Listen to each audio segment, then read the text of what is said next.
Hello and welcome to the Street Crime UK YouTube channel. Please don't forget to like, share and subscribe.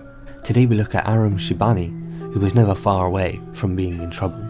Just weeks after being born in Iran in 1980, the country was invaded by neighbouring Iraq led by Saddam Hussein. It was a bloody war that lasted 8 years, costing hundreds of thousands of lives.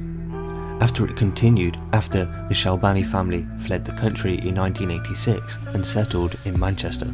It must have been a huge journey at a young age, both geographically and culturally, from the Middle East to the West. But Aram Sheibani made an even bigger journey in the next 3 decades of his life.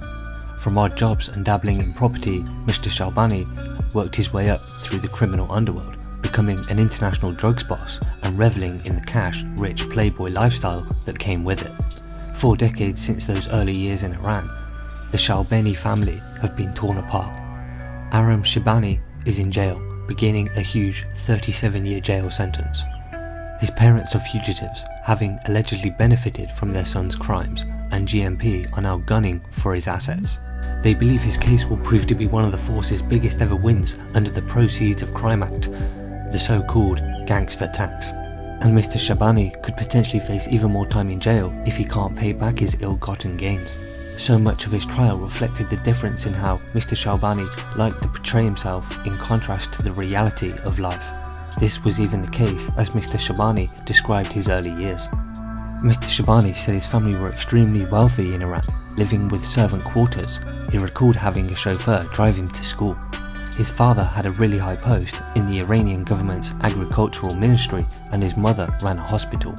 They left as his brother was nearing the age of being conscripted to the army, he said, but their time in Manchester proved a sharp contrast. Both his parents, who split up, claimed benefits to support modest pensions, and his father lived in a former council house. Mr. Sheibani claimed the family wealth was tied up in Iran, and international sanctions restricted their ability to move it. Growing up in the city, Mr. Sheibani found work in telesales and in a takeaway. He made his first foray into property aged 19, buying a house in Home with the help of his parents. Encouraged by the boom of the early 2000s, he continued to buy properties. The environment around properties was more relaxed at the time, and those applying for mortgages could self-certify. Mr. Sheibani used this to his advantage, beginning his life of crime. As his property empire across Manchester got larger, so did his lies.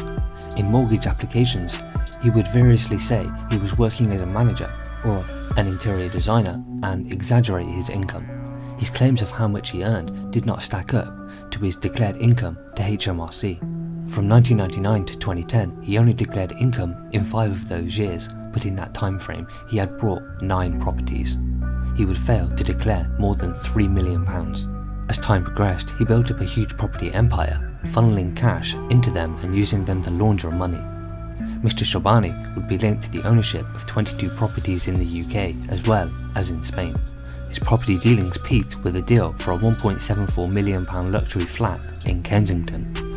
He claimed that he would be renting out the property, but it was instead used as his base when he was in the capital. Mr. Sheibani's mother was there when police raided it in 2019. On the walls was art by Banksy and Andy Warhol, obtained illegitimately. By the time he had taken on the property in Kensington 2017, things had changed for Mr. Sheibani. He tried to portray himself as a successful, legitimate businessman whose flamboyant life was the product of successes in property and financial trading. But in reality, his successes were the product of crime, and his crimes graduated from mortgage fraud. From 2010, he was making his way through to the upper echelons of the international drugs trade. So senior he became, a judge said Mr. Sheibani was even close to his very source of cocaine in Colombia. It was a country he made several visits to in 2013 and 2014, while others visit to take a Pablo Escobar tour to walk the same steps as the most notorious drug baron. Mr. Sheibani's visit was for his own foray into narcotics for research purposes. When he was arrested, police found a video of a jungle cocaine production laboratory where kilo blocks of cocaine worth £100,000 on the streets were being created. Records showed Mr. Sheibani would buy 2 industrial presses as well as other paraphernalia associated with producing cocaine. It seemed as though his trips had bore fruit. Mr. Sheibani has linked to an international network of cocaine distribution throughout the UK and Europe. a trade which ruins lives, fueling and providing the backdrop to some of the most serious crimes of murder and extreme violence, but provides others with untold wealth. A cursory look through Mr. Sheibani's phones and other devices which police were able to gain access to highlighted this for all to see. Parties on private yachts with bikini-clad women, pictures taken behind the wheel of top-of-the-range cars, and even selfies of the cosmetic surgery which he had paid thousands for. He couldn't even resist a highlight on his trips to Colombia as he searched for Bogota girls online. Mr. Sheibani's rise through the ranks of the shady world of drugs trafficking provided him with a lifestyle he revelled in. The contrast of his modest early years in Manchester to the environment of his arrest in April 2019 could not be more clear. The £675,000 luxury apartment in Bowden, a converted former church, proved to be a scene of his downfall.